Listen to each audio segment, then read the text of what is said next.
ANC President Cyril Ramaphosa urged members of the ruling party to be brutally honest on issues affecting South Africa, even if certain statements may harm the leadership of the organization. Ramaphosa delivered the keynote address at the ANC Manifesto Consultative Workshop. Afro Worldview reporter Sipa Kema has more. The ANC Manifesto looks to address key issues with particular focus on economic transformation, health, education, poverty alleviation and land reform. We'll be able to address, amongst others, the triple challenge of unemployment, poverty and inequality. The workshop also, as we might have seen in the program, will also deepen further engagements around the land and agrarian reform, which started with the Land Summit. One of the main objectives is to improve service delivery and governance, especially with the spate of violent service delivery protests escalating. Demarcation is a major trigger for service delivery protests in some parts of the country. 24 years on, we have got to look at the structure of government. Does it sufficiently cater to address the needs of our communities? How best do we position the alignment between the different spheres of government? Are some still relevant? All those questions we need to probe deeper into. Certainly we've got to take our people along. Certainly some of the boundaries as we have need to be reconsidered, but we have already at conference said it's always destabilizing this review of boundaries all the time, that in fact the workings of the demarcation board need to be re-evaluated.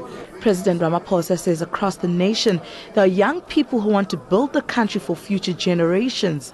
Therefore, the manifesto must be associated with the youth. All indications are that half of the people that will be participating in next year's election are people who are under the age of 40.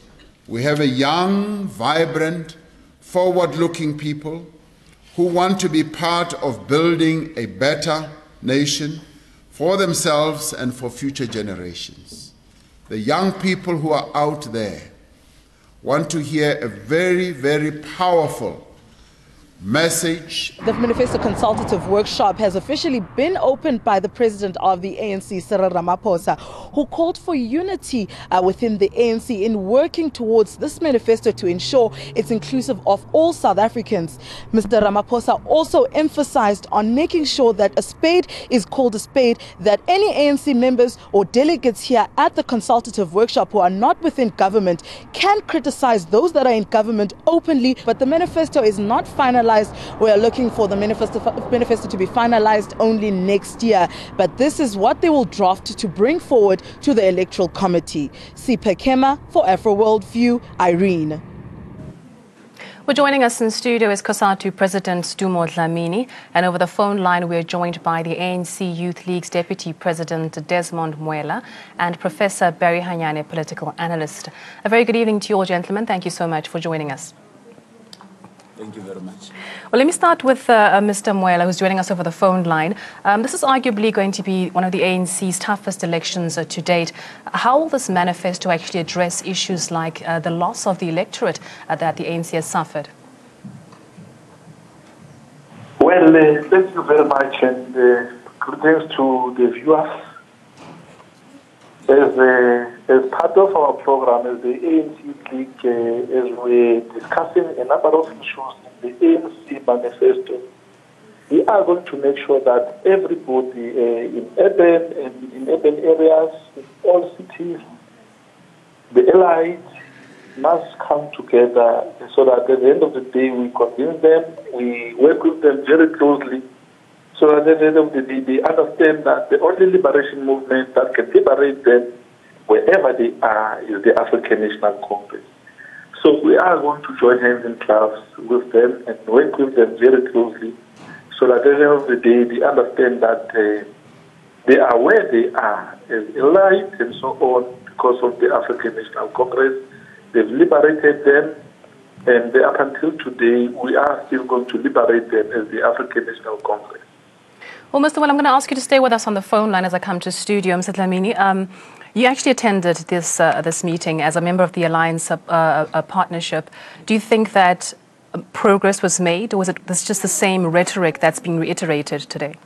Well, thanks very much. Let me state clearly that today for us, and I think for the purposes of the meeting, was to basically launch the process of working on the ANC's election manifesto, which I think it was successfully done in terms of the president speaking to all and sundry that was there.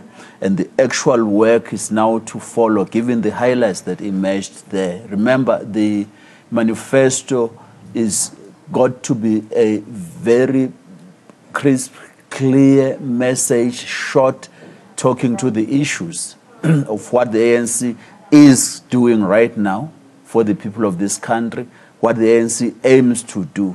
Less about what it has done ages back, because we've come to this stage now. For instance, as COSATU, we were participating there to say the ANC coming from its NASREC conference has resolutions, and any manifesto that does not talk to those resolutions may not be on the mark on what it needs to do, but something else. So we participating in that process as COSATU to look up to the manifesto that contains issues that do matter most to the workers and the working class of this country. And indeed, we are participating fully in that process. Mm-hmm. Professor Hanyane, good evening to you. Just talk to us about what you expect to come out of this manifesto. Tia, good evening to you. Good evening to your studio guests. Look, I think for the first time we are seeing a new call by the president and the leadership of the ANC for once to embrace truth to power. It will be interesting to see how this angle or perspective of engagement is likely to see the light of the day in view of a number of disturbing occurrences and developments in the past few weeks. I mean, the killings in KZN, the issue of taking certain provincial conferences to court, speaks to a number of issues that may very well not augur well within the ANC. And it will be interesting to see whether the call for unity will indeed begin to resonate and find expression eventually through this consultative platform in the design and putting together of the election manifesto by the ANC. So for some of us, we will be looking at all these issues going forward to see to what degree is the ANC possessing the ability not only to unite, but to reclaim lost ground, especially in view of the lost ground post-2016 local government elections. Now, Mr. Mwela, just coming to you, there's something that President Ramaphosa mentioned today, and I want to ask this to you, is that how will this manifesto actually incorporate young people who, as President Ramaphosa says, actually want to build the country for future generations? Look, what is important is that we must understand that the country is getting young each and every day. The majority of our people in this country are young people. Now, President Ramaphosa was saying, in a nutshell, what needs to happen is that young people of South Africa must stand up, and they must stand up, fight for their own rights. Because what is happening on the ground is that it's an open secret. It is us as the ANC League. Each time we are mobilizing young people to go and vote for the African National Congress. But the problem that we find ourselves in is that we are still faced with the issues of unemployment, inequality, and poverty. Now, today it was the consultation, the manifesto consultation, and then our discussion today in those commissions or in those working groups was that we want to see young people leading this country. And as they lead this country, what needs to happen is that they must join hands in clubs, they must fight against the issues of poverty, issues of unemployment, and inequality. These are the main three challenges that we're faced with as the current generation of the ANC. And we are going to make sure that the manifesto captures correct the issues. How are we going to address issues of unemployment, inequality, and poverty? we are going to represent young people on the ground.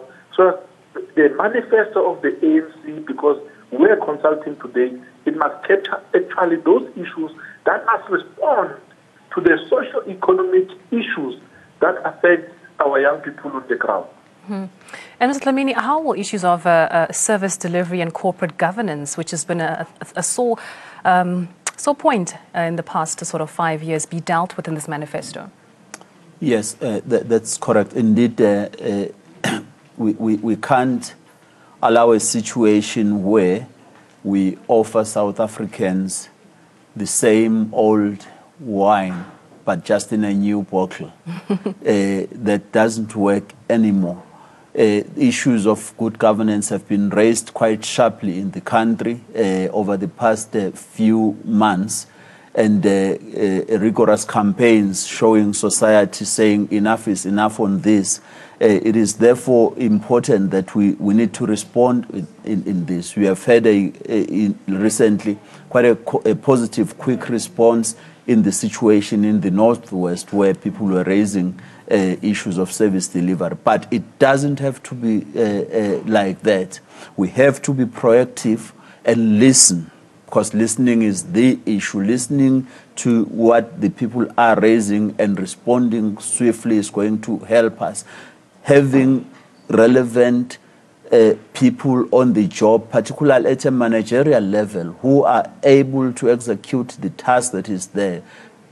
Of late, we are experiencing a situation where people who are not qualified for that job are put on the job, and then things fall apart. Those things should be things of the past, and we should see the manifesto that will show that. For instance, if I just slightly shift away from this, COSATU has said in that conference, the manifesto of the ANC should be able to say, let's put a moratorium on retrenchments, because we cannot talk about a job summit to create new jobs or jobs and allow retrenchments to fester in the private sector, in the public sector, as it is beginning to happen. We should review the VAT increase that has happened and move faster on the increase on the zero-rated items, so that we cushion what is happening with the people. The issues of the IPPs are not going to take us forward. The list is endless.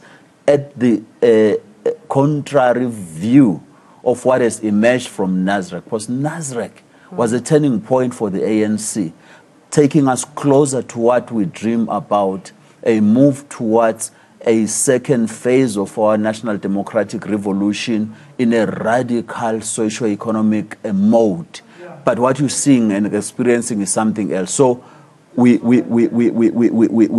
know and hope that this manifesto will be very, very clear on those issues. Now, Professor, Mr. Dlamini just mentioned something about the ANC being a listening government, listening to the people that they actually have been elected to serve. Do you think that in the future we can see an ANC that listens more, that is more proactive than reactive to things after they've happened?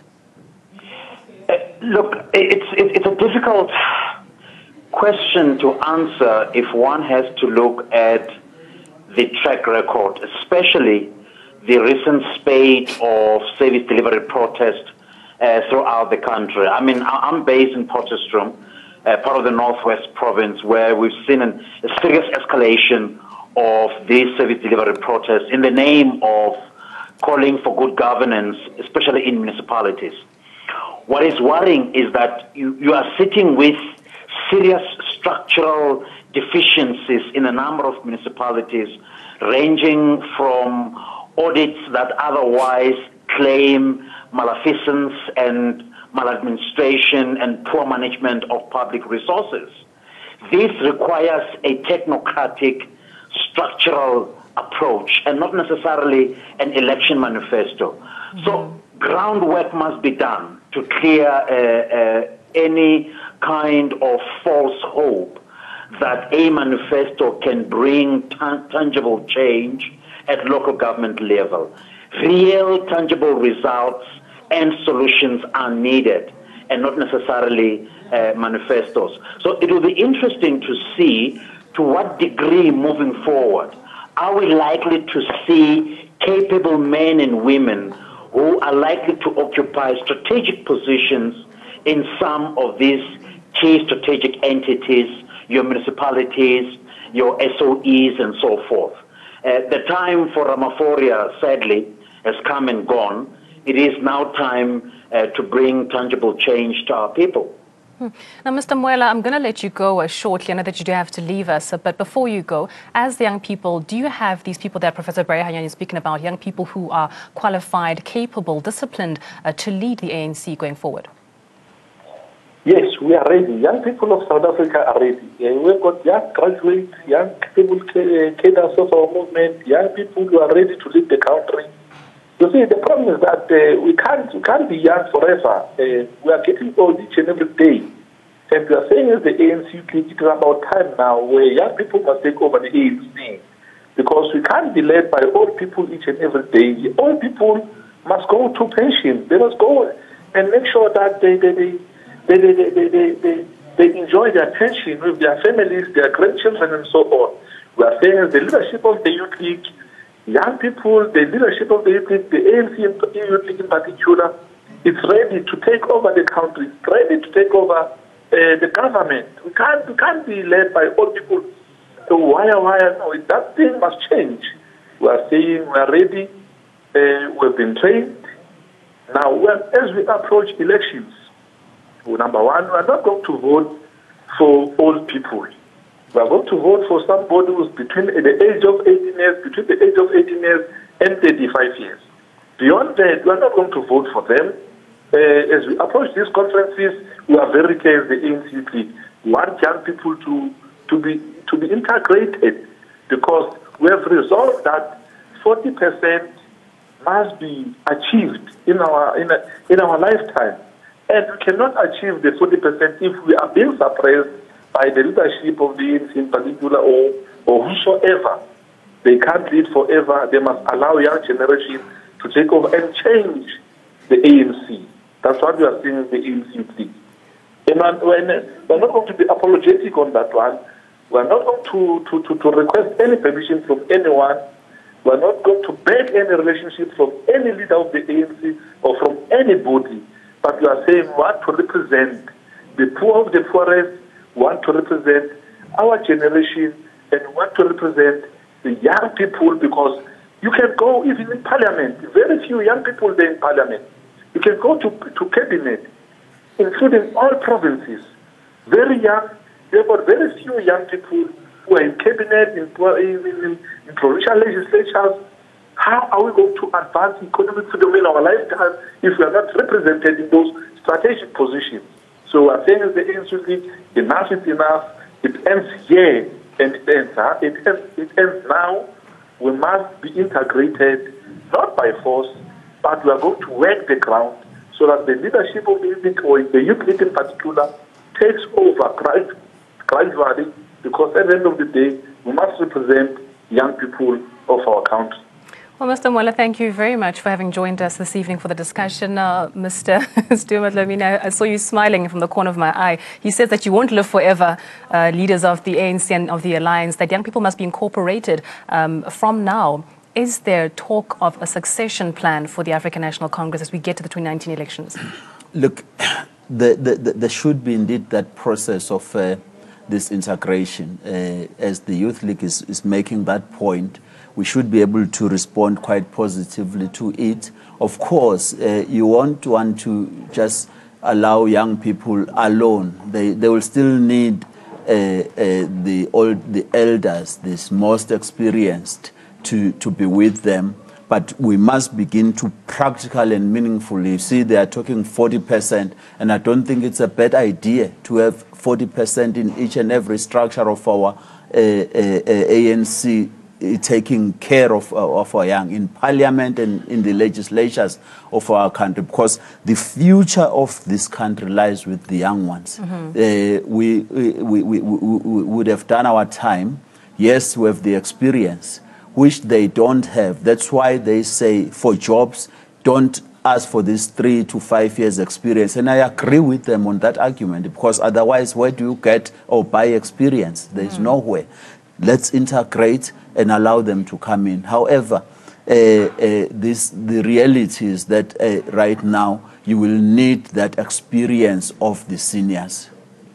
Well, you know, another thing that the ANC planned to do was to have be very highly inclusive in this manifesto process. As Yes. COSATU, do you feel that you've had an important role to play? Are you happy with how the process is actually going so far?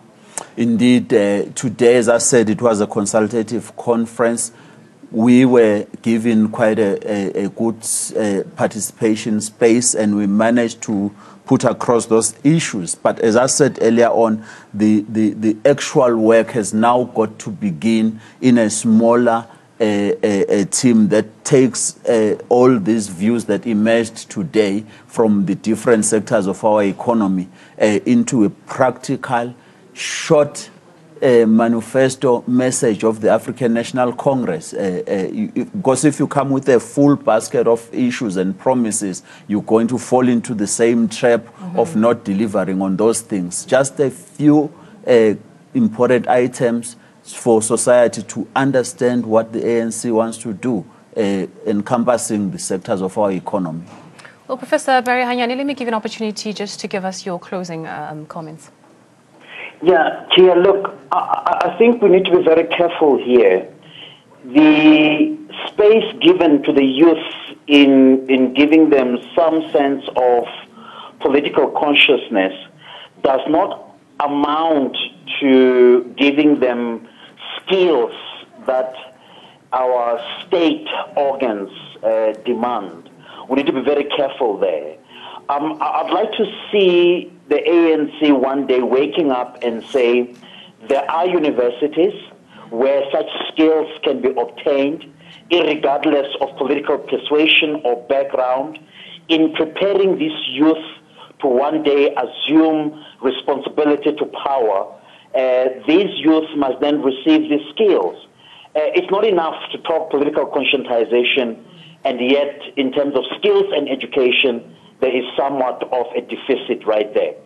This gap needs to be addressed to make sure that we're starting to build a cohort of young men who will one day lead this country to a true envisaged developmental trajectory. A very balanced information that is actually required for a person to be a successful leader. Mr. Dlamini, your closing comments. Indeed, let's indeed look forward to this manifesto work of the ANC, because everybody can then take a cue from that. You know, all the opposition parties are waiting to hear what the ANC will say. So what it says is going to be leading this country and taking this country forward, and we will be with them working on that. Thank you very much for joining me in the studio. Thank you very much to Professor Hanyane and the ANC Youth League leader who's actually left us on the phone line. It is time now for a short break, but Afro Business is up next.